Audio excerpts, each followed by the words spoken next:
नमस्कार, स्वागत है आप सभी का हमारे इस यूट्यूब चैनल में। आज की इस वीडियो में हम बात करेंगे आत्मनिर्भर भारत अभियान के बारे में। पूरी डिटेल के साथ हम बात करेंगे कि यह जो आत्मनिर्भर भारत अभियान है क्या, तथा इसकी क्या क्या खास बातें हैं, तथा उन बिंदु पे हम ज़्यादा फोकस करेंगे जो आपके एग्जाम्स के लिए काफ़ी इम्पॉर्टेंट हैं। तो जैसा कि आप सभी को पता है, हाल ही में प्रधानमंत्री नरेंद्र मोदी जी के द्वारा 20 लाख करोड़ रुपए का आर्थिक पैकेज घोषित किया गया है। तो इस आर्थिक पैकेज के बारे में भी हम बात करेंगे कि इस आर्थिक पैकेज से कौन कौन से वर्ग लाभान्वित होंगे, कौन कौन से सेक्टर इस आर्थिक पैकेज से लाभान्वित होंगे। पूरी डिटेल के साथ इस वीडियो में हम बात करेंगे तथा हम उन्हीं पॉइंट्स पे, उन्हीं बिंदुओं पे ज़्यादा प्रकाश डालेंगे जो कि एग्जाम्स के लिए इम्पॉर्टेंट होंगे। तो यहाँ पे आप देख रहे हैं, ये जो न्यूज़ है डायरेक्ट पीआईबी की साइट से ली गई, यानी कि जो हमारा प्रेस इंफॉर्मेशन ब्यूरो है और हमारा जो इसको हिंदी में हम कहते हैं जो हमारा पत्र सूचना कार्यालय है, यहाँ से ये न्यूज़ ली गई है। तो ये 100% ऑथेंटिक न्यूज़ है। तो इस वीडियो का बिल्कुल ध्यान से देखिएगा। यहाँ पे आप देख रहे हैं, वित्त मंत्री निर्मला सीतारमण जो हमारी हैं, उन्होंने कोविड-19 के खिलाफ भारतीय अर्थव्यवस्था की लड़ाई में व्यवसाय, विशेषकर एमएसएमई हो गए, हमारे जो सेक्टर हैं एमएसएमई के, यानी कि हमारे जो सूक्ष्म लघु और मध्यम उद्योग हैं, को राहत और ऋण संबंधी सहायता देने के लिए अहम घोषणा उनके द्वारा हाल ही में कर दी गई है। तो इन्हीं घोषणाओं के बारे में हम वन बाय वन करके बात करेंगे। आइए देख लेते हैं कौन कौन सी घोषणाएं पहले की गई हैं, उसके बाद हम आगे बढ़ेंगे। तो सबसे पहले हाल ही में घोषणा की गई है, हमारी जो वित्त मंत्री उन्होंने घोषणा किया है एमएसएमई, यानी कि हमारा जो सूक्ष्म लघु और मध्यम उद्योग है, एमएसएमई को हम बोलते हैं सूक्ष्म। आप याद देखिएगा, एमएसएमई का मतलब होता है सूक्ष्म लघु व मध्यम उद्योग। तो आप इसे याद देखिएगा, एमएसएमई सहित व्यवसायों के लिए जो है 3 लाख करोड़ रुपए की आपातकालीन कार्यशील पूंजी की जो है घोषणा की गई है। इसके बाद कर्ज बोझ से दबे एमएसएमई के लिए 20,000 करोड़ रुपए का अप्रधान ऋण की भी घोषणा की गई है।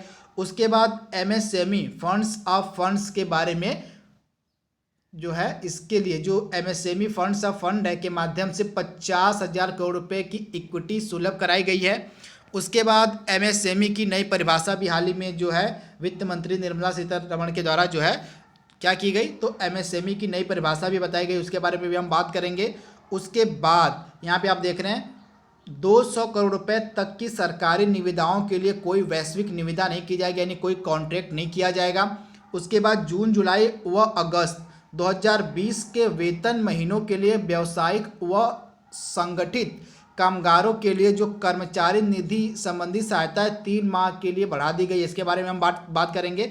उसके बाद जो एम्प्लॉय प्रोविडेंट फंड है, उसके द्वारा कवर किए जाने वाले सभी प्रतिष्ठानों के नियोक्ताओं और कर्मचारियों के लिए ईपीएफ अंशदान को अगले 3 महीने के लिए 12% से घटाकर 10% किया गया, इसके बारे में बात करेंगे।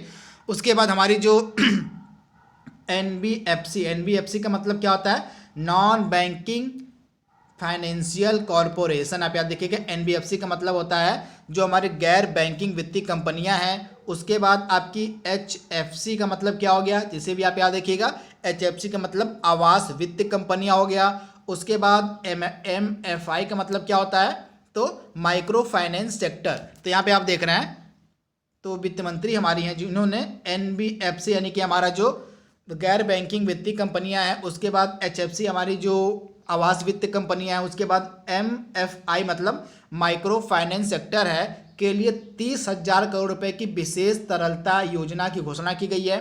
उसके बाद एनबीएफसी और एमएफआई की देनदारियों के लिए 45,000 करोड़ रुपए की आंशिक ऋण गारंटी की भी घोषणा की गई है।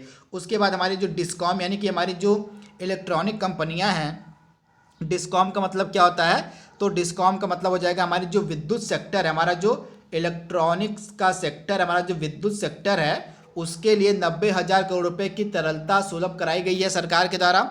उसके बाद ईपीसी और रियायत समझौते से जुड़े दायित्व सहित अनुबंधात्मक दायित्वों को पूरा करने के लिए 6 माह तक का समय विस्तार देकर ठेकेदारों को भी राहत दी गई है, तथा रियल इस्टेट परियोजनाओं को राहत, सभी पंजीकृत परियोजनाओं के लिए पंजीकरण और पूर्ण होने की तारीख को 6 महीने तक का बढ़ाया गया, यानी कि जो ठेकेदार हैं उनको भी राहत दी गई इस पैकेज में। उसके बाद जो रियल इस्टेट परियोजनाएं हैं उसके तहत पंजीकृत परियोजनाओं के पंजीकरण और उनको पूर्ण होने के लिए जो है 6 महीने का अतिरिक्त समय भी दे दिया गया है। तो ये सभी इंपॉर्टेंट पॉइंट हैं जो कल घोषित किए गए थे निर्मला सीतारमण के द्वारा। इन्हीं के बारे में हम पूरे डिटेल में बात करेंगे। इसके बाद यहाँ पे देख रहे हैं कुछ पॉइंट कौन कौन से हैं। तो वित्त मंत्री हमारी जो निर्मला सीतारमण, उन्होंने वित्त वर्ष 2021 और 20 के लिए शेष अवधि के लिए स्रोत पर कर कटौती और स्रोत पर संग्रहित कर की दरों में 25% की कटौती की है तथा कर संबंधी विभिन्न अनुपालनों के लिए अंतिम तिथियां भी बढ़ा गई हैं।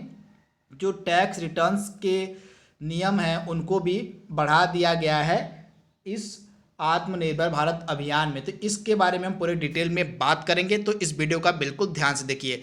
सबसे पहले आपको पता होगा प्रधानमंत्री श्री नरेंद्र मोदी जी के द्वारा हाल ही में 20 लाख करोड़ रुपए का आर्थिक पैकेज घोषित किया गया था। तो इसे आप याद रखिएगा। सबसे पहले कितने करोड़ रुपए का, तो 20 लाख करोड़ रुपए का विशेष आर्थिक पैकेज घोषित किया गया था, जो कि हमारी जीडीपी का 10% यानी हमारे जीडीपी के लगभग 10% के बराबर है। 20 लाख करोड़ रुपए जिसको हाल ही में घोषित किया गया था विशेष आर्थिक पैकेज के रूप में। किसके द्वारा, तो प्रधानमंत्री नरेंद्र मोदी जी के द्वारा। तो आप इसे याद रखिएगा।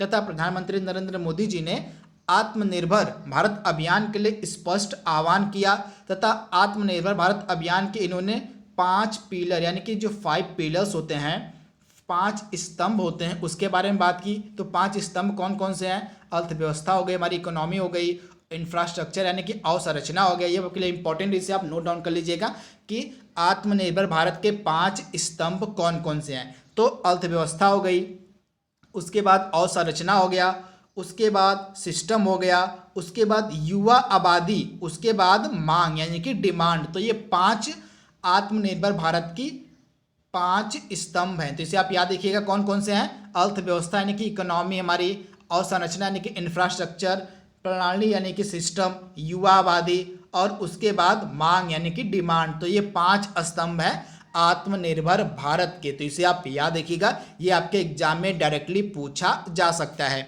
उसके बाद कौन इंपॉर्टेंट पॉइंट है जो आपके लिए इंपॉर्टेंट है, तो यहाँ पे देख रहे हैं जो हमारी वित्त मंत्री है निर्मला सीतारमण, इन्होंने अनिवार्य रूप से लक्ष्य मतलब कहा कि अनिवार्य रूप से लक्ष्य एक आत्मनिर्भर भारत का निर्माण करना है। यही कारण है कि आर्थिक पैकेज को आत्मनिर्भर भारत अभियान नाम दिया गया है। हमारी जो वित्त मंत्री हैं उन्होंने उन 5 स्तंभों का हवाला दिया जिन पर आत्मनिर्भर भारत की इमारत खड़ी होगी। तो 5 स्तंभ मैंने आपको बता दिए, जो 5 पिलर्स थे उसके बारे में मैंने आपको बता दिया। ये 100% आपके एग्जाम में पूछे जाएंगे, तो इन्हें आप जरूर नोट डाउन कर लीजिएगा कि 5 पिलर्स कौन कौन से हैं। ये 100% आपके एग्जाम में पूछे जाएंगे। तो इसी के बारे में यहाँ पे बताया जा रहा है कि जो वित्त मंत्री हमारी हैं सीतारमण जी, उन्होंने उन 5 स्तंभों का हवाला दिया जिन पर आत्मनिर्भर भारत की जो इमारत है वो खड़ी होगी। इसके साथ ही उन्होंने कहा कि हमारा फोकस भूमि पर, श्रम, तरलता यानी कि लिक्विडिटी और कानून पर होगा। इसके बाद वित्त मंत्री ने अभी कहा कि प्रधानमंत्री नरेंद्र मोदी के नेतृत्व में सरकार सभी की बातें ध्यानपूर्वक सुनती रही है और यह एक उत्तरदायी सरकार है। अंत में यह 2014 से लेकर अब तक लागू किए गए कुछ सुधारों को स्मरण कराने की दृष्टि से बिल्कुल उपयुक्त समय है। तो ये भी आपके लिए एग्जाम के लिए इंपॉर्टेंट नहीं है। तो इसके बाद यह जो विशेष आर्थिक पैकेज है, इस विशेष आर्थिक पैकेज में जो है गरीब कल्याण योजना को भी सम्मिलित किया गया। तो गरीब कल्याण योजना के तहत क्या क्या घोषणाएं की गई, इसके बारे में हम बात करेंगे। यहाँ पे आप देख रहे हैं प्रधानमंत्री जो गरीब कल्याण योजना है, इसकी शुरुआत लॉकडाउन जब 1 हमारा स्टार्ट हुआ था, जो हमारा लॉकडाउन 1 का समय स्टार्ट हुआ था, उसी समय जो है प्रधानमंत्री गरीब कल्याण योजना की घोषणा कर दी गई थी। तथा अब जो आत्मनिर्भर भारत अभियान की घोषणा की गई उसमें भी जो है गरीब कल्याण योजना के लिए विशेष आर्थिक पैकेज को मंजूरी दे दी गई है। तो इसके बारे में भी हम पूरे डिटेल में बात करेंगे। प्रधानमंत्री गरीब कल्याण योजना के तहत क्या क्या घोषणाएं की गई हैं, तो इसे भी आप याद रखिएगा कि प्रधानमंत्री जो गरीब कल्याण योजना है, इसकी जो घोषणा है ये लॉकडाउन 1 के समय ही की गई थी। इसके बाद हमारी जो वित्त मंत्री हैं, इन्होंने उन उपायों की घोषणा की जिनका उद्देश्य कारोबारी गतिविधियों को फिर से शुरू करना है, अर्थात कर्मचारियों और नियोक्ताओं, व्यवसाय विशेषकर एमएसएमई सेक्टर यानी कि हमारा जो सूक्ष्म लघु और मध्यम उद्यम है को फिर से उत्पादन कार्य में संलग्न करना, कामगारों को फिर से लाभकारी रोजगारों से जोड़ना और गैर बैंकिंग वित्तीय कंपनियां यानी कि जो हमारी एनबीएफसी है कंपनियां यानी कि नॉन बैंकिंग फाइनेंशियल कॉरपोरेशन जो हमारे हैं हमारे जो गैर वित्तीय कंपनियां हैं। उसके बाद आवास वित्त कंपनियां हमारी एचएफसी हो गई। उसके बाद हमारे जो माइक्रो फाइनेंस सेक्टर यानी कि हमारे जो एमएफआई सेक्टर हैं माइक्रो फाइनेंस सेक्टर हैं और विद्युत सेक्टर को मजबूत करने के प्रयासों के बारे में भी इस पैकेज में बताया गया है। तो आइए पूरे डिटेल के साथ बात कर लेते हैं जो इम्पोर्टेंट घोषणाएं की गई हैं इस जो पैकेज हाल ही में घोषित किया गया। तो सबसे पहले हम बात करेंगे जो प्रधानमंत्री गरीब कल्याण योजना थी उसके तहत क्या क्या जो है घोषणा की गई है। सबसे पहले आइए उसके बारे में हम बात कर लेते हैं। तो यहाँ पे आप देख रहे हैं ये है पीआईबी यानी हमारा जो आत्मनिर्भर भारत है उसकी न्यूज है। तो यहाँ पे आप देख रहे हैं तो हमारे जो प्रधानमंत्री जी थे इसके बारे में मैंने आपको बता दिया। तो उन्होंने किस चीज़ की घोषणा की थी इसके बारे में मैंने आपको पूरी डिटेल से बता दिया। अगर आप इसको नोट डाउन करना चाहें तो नोट डाउन कर सकते हैं। आत्मनिर्भर भारत अभियान की घोषणा की गई थी तथा इसके 5 पिलर्स बताए गए थे। अर्थव्यवस्था, अवसंरचना प्रणाली, हमारी जो युवा शक्ति है और उसके और डिमांड यानी मांग के बारे में ये 5 पिलर्स हैं जिसके आधार पे हमारी अर्थव्यवस्था खड़ी होगी। Economy, infrastructure, system, vibrant demography यानी कि हमारी जो युवा शक्ति है और डिमांड यानी कि मांग, ये 5 पिलर्स बताए गए थे। आपके लिए सुपर इंपॉर्टेंट 100% पूछे जाएंगे एग्जाम में। उसके बाद हमारी जो 20 लाख स्पेशल पैकेज की घोषणा की गई थी ये हमारी इकोनॉमी का 10% के बराबर है। इसके बाद इस यह जो पैकेज है यह cottage industry, MSME, labourers, middle class industries और अन्य वर्गों के लिए लाभान्वित यह जो विशेष पैकेज है मतलब लाभ पहुंचाएगा। और उसके बाद हमारे जो प्रधानमंत्री हैं इन्होंने लोकल प्रोडक्ट्स यानी कि हमारे घरेलू उत्पादों को अधिक से अधिक उपयोग करने की इन्होंने हिदायत दी। यानी कि उन्होंने ज़्यादा जोर किस पे दिया कि हमारे जो देशवासी हैं अगर हमारी अर्थव्यवस्था को पुनः पटरी पे लाना है तो हमें जो है घरेलू उत्पादों का अधिक से अधिक उपयोग करना पड़ेगा। हमें अपने घरेलू सामानों को ही खरीदना पड़ेगा अगर हमें पुनः आत्मनिर्भर बनना है तो इस पर विशेष रूप से जोर दिया गया था प्रधानमंत्री जी के द्वारा। इसके बाद जैसा कि मैंने आपको बताया जो प्रधानमंत्री गरीब कल्याण योजना इसके तहत क्या क्या पैकेज दिया गया इसके बारे में बात कर लेते हैं। तो जो प्रधानमंत्री गरीब कल्याण योजना थी वन मतलब जब लॉकडाउन स्टार्ट हुआ तो उस समय इसमें क्या क्या घोषणाएं की गई थी। तो इंश्योरेंस कवर ऑफ 50 लाख पर हेल्थ वर्कर्स यानी जो हेल्थ वर्कर्स हैं कोरोना वायरस के समय इस पेंडेमिक के समय काम कर रहे हैं तो उनके लिए जो है 50 लाख का हेल्थ इंश्योरेंस घोषित किया गया था इस प्रधानमंत्री गरीब कल्याण योजना के तहत। इसे भी आप याद रखिएगा। इसके बाद 80 crore poor people given benefit of 5 kg wheat और राइस पर पर्सन फॉर नेक्स्ट 3 ईयर यानी अगले 3 महीनों तक जो है 5 किलो चावल या 5 किलो गेहूं पर पर्सन को मुहैया कराया जाएगा अगले 3 महीने तक। यह भी घोषणा की गई थी प्रधानमंत्री गरीब कल्याण योजना के तहत। इसके बाद 1 किलो दाल प्रत्येक घर को दी जाएगी अगले 3 महीने के मतलब अगले 3 महीने तक, यह भी घोषणा की गई थी। उसके बाद 20 करोड़ महिलाएं जो हैं उनको जन धन उनके अकाउंट में 500 रुपये प्रति 3 महीने तक भेजे जाएंगे। यानी जो 20 जन धन योजना के तहत जो 20 करोड़ महिलाओं के खाते हैं उनके खाते में अगले 3 महीने तक 500 रुपये भेजे जाएंगे। उसके बाद gas cylinder free of cost भरा जाएगा 3 महीने तक, ये भी घोषणा की गई थी प्रधानमंत्री गरीब कल्याण योजना के तहत।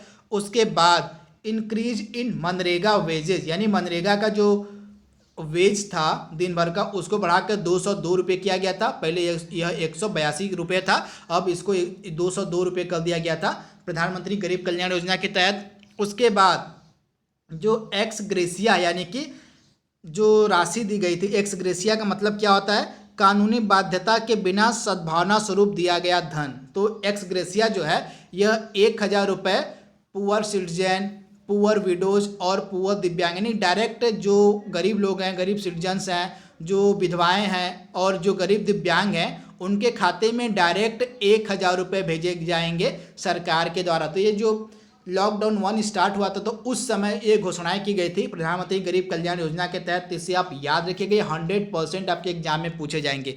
उसके बाद जब विशेष आर्थिक पैकेज की घोषणा की गई है तब जो प्रधानमंत्री गरीब कल्याण योजना है उसके दूसरे भाग में क्या क्या घोषित किया गया इसके बारे में बात कर लेते हैं। तो यहाँ पे आप देख रहे हैं पीएम किसान योजना के तहत जो 8.7 करोड़ किसान हैं उन सभी किसानों को पर किसान 2,000 रुपये पेड किया जाएगा। उसके बाद buildings and construction worker welfare fund allowed to be use to provide relief to workers, यानी जो buildings and construction worker welfare fund है उसका जो इस्तेमाल है वह जो दैनिक कामगार हैं उनको आर्थिक लाभ पहुंचाने के लिए किया जाएगा। उसके बाद जो है और क्या है, जो प्रोविडेंट फंड की राशि है उसको 75% तक निकालने की घोषणा भी कर दी गई है इस मतलब जो विशेष आर्थिक पैकेज में। उसके बाद limit of collateral free lending to be increase, मतलब बिना कोलेटरल फ्री मतलब बिना किसी बंधक कोई रखे, बिना कोई सिक्योरिटी रखे ही जो सेल्फ हेल्प ग्रुप्स की महिलाएं हैं उनको जो है लोन है 10 लाख से 20 लाख रुपए तक का दिया जाएगा। तो इसे भी आप याद रखिएगा, जो है 10 लाख रुपए से ऋण को बढ़ा के 20 लाख रुपए कर दिया गया है जो सेल्फ हेल्प ग्रुप्स की महिलाएं हैं उनके लिए। तो इसे भी आप याद रखिएगा।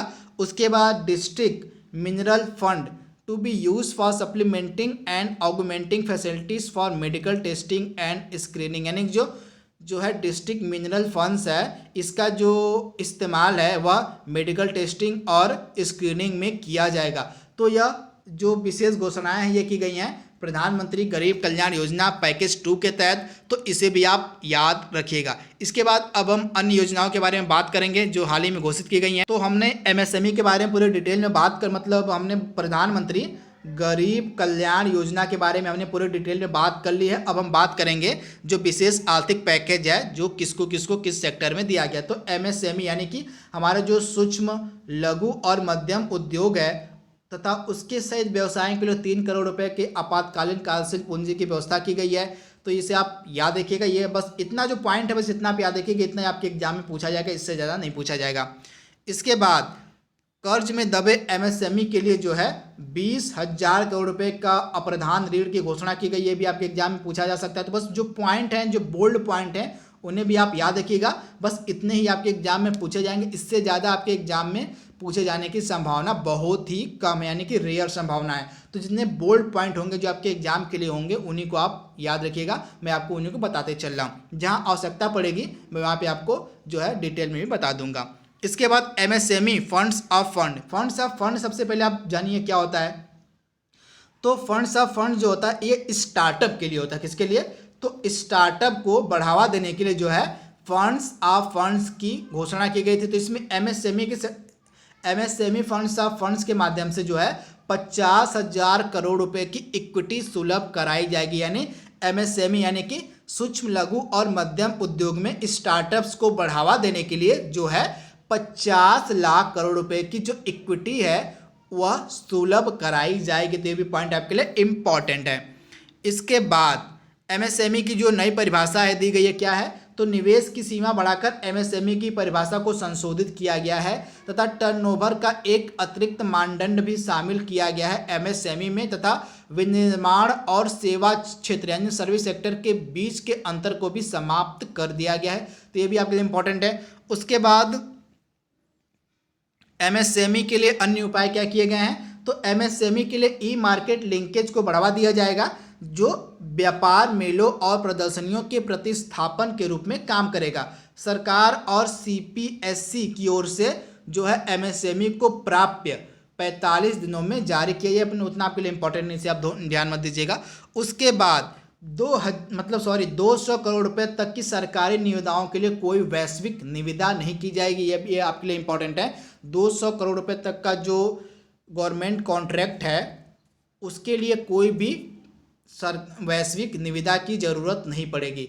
यानी कि क्या कहा जा रहा है इसमें, 200 करोड़ रुपए से कम मूल्य की वस्तुओं और सेवाओं की खरीद में जो है वैश्विक निविदा पूछताछ को नामंजूर करने के लिए सरकार के सामान्य वित्तीय नियमों में संशोधन किया जाएगा। इसके बाद व्यावसायिक और संगठित कामगारों के लिए कर्मचारी भविष्य निधि सहायता, इसमें क्या किया गया है, तो प्रधानमंत्री जो है गरीब कल्याण क्या है पीएमजे प्रधानमंत्री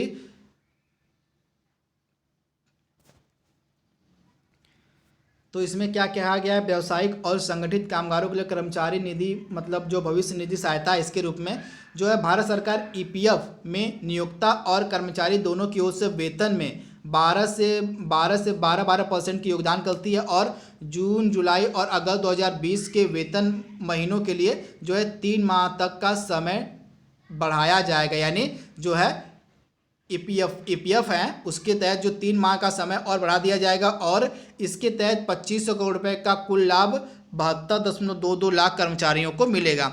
इसके बाद ईपीएफ यानी कि जो एम्प्लॉय प्रोविडेंट फंड है, अंशदान को नियोक्ताओं और कर्मचारियों के लिए 3 माह तक घटाया दिया। यानी ईपीएफ अंशदान को नियोक्ताओं और कर्मचारियों के लिए 3 माह तक का घटा दिया गया, मतलब 3 माह तक कोई भी अंशदान नहीं किया जाएगा ईपीएफ में। उसके बाद एनबीएफसी यानी कि हमारी जो नॉन बैंकिंग फाइनेंशियल कॉरपोरेशन, हमारी जो गैर वित्तीय कंपनियां हैं। उसके बाद एचएफसी है, हमारे जो आवास वित्तीय कंपनियां। उसके बाद एमएफआई यानी कि हमारे जो माइक्रो फाइनेंस सेक्टर हैं के लिए 30,000 करोड़ रुपए की विशेष तरलता योजना की घोषणा की, कैसे भी आप याद रखिएगा। इसके बाद एनबीएफसी और माइक्रो फाइनेंस सेक्टर की देनदारियों के लिए 45,000 करोड़ रुपए के आंशिक ऋण की गारंटी योजना भी दी गई है। मतलब एनबीएफसी में जितने भी हमारे मतलब जो उधार का दायरा बढ़ गया है एनबीएफसी और माइक्रो फाइनेंस सेक्टर में, उसको चुकाने के लिए सरकार देगी 45,000 करोड़ रुपए का आंशिक ऋण।